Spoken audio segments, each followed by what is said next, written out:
yung intro natin, magandang umaga po mga boss. Ngayon po ay April 11, 2026.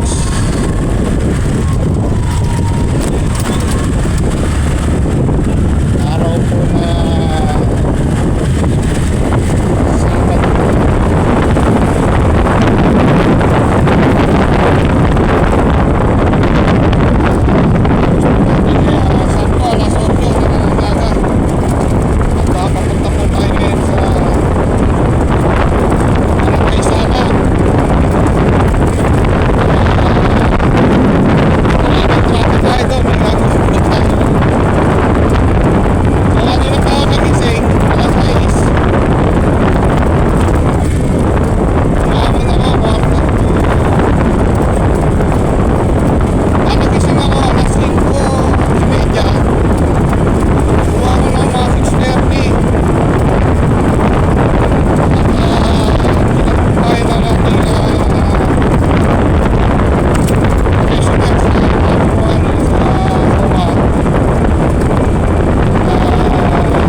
anniversary po sa inyo.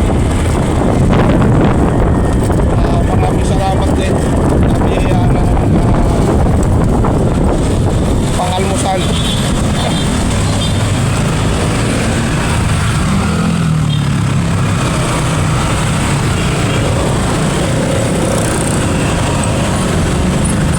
So araw po na Sabado, wala masyadong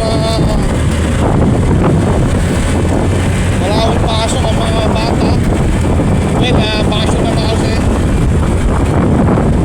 medyo maluwag ang kalsadaan.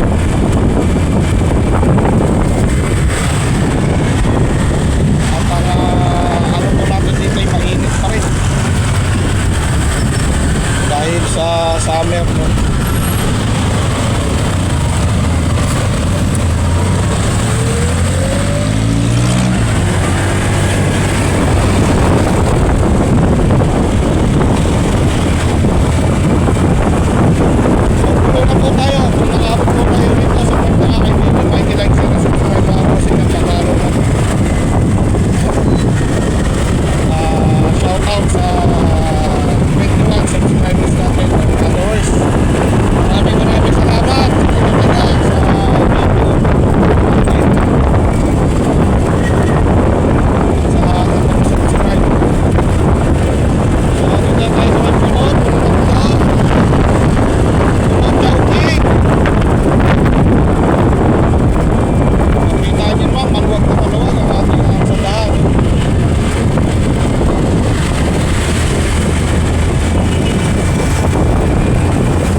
Ipangako natin kay Mrs.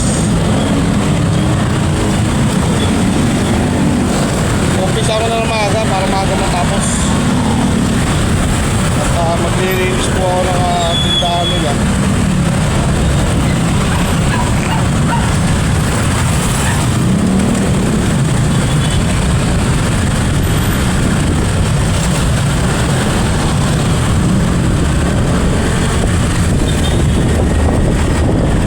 Tapos siguro hapon, enjoy.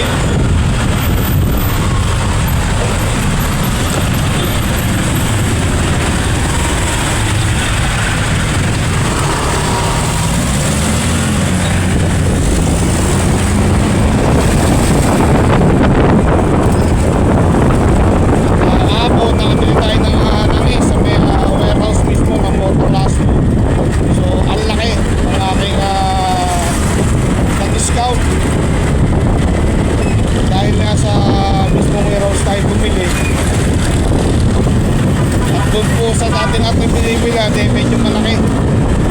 Tapos ilang araw pa natin aantayin doon, meron na talaga. So saglit lang. So siguro pagka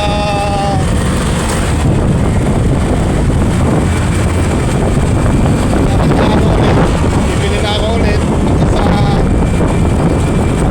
ng stock.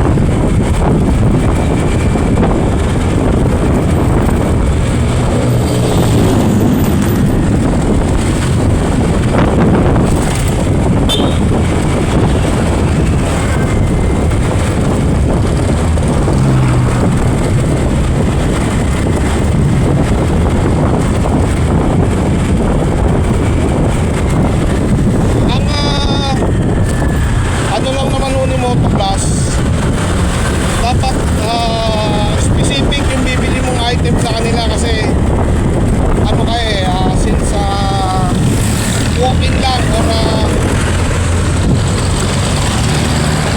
retail kung tawagin nila, no?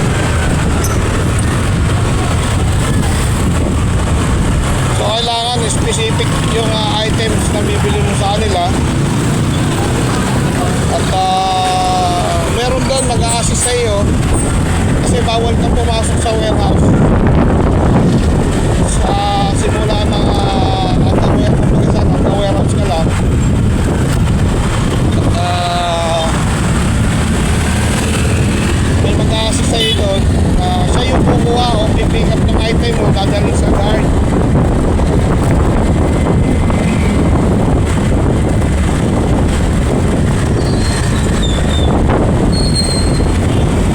Tingin ko maganda na sa barangay muna tayo.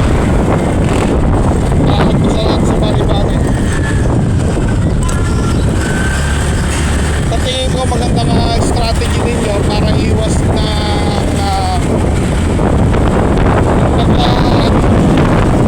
item kasi ikaw lang naman mag-isa, isa lang naman bibili mo. Mali pa, di ba? Kumbaga, sa atin pa lang nabibili, dapat kaya specific yung ating item na bibili sa kanila. Ang walang aberya, walang papalik, walang soswap, ganyan. Hindi siguro iniiwasan ni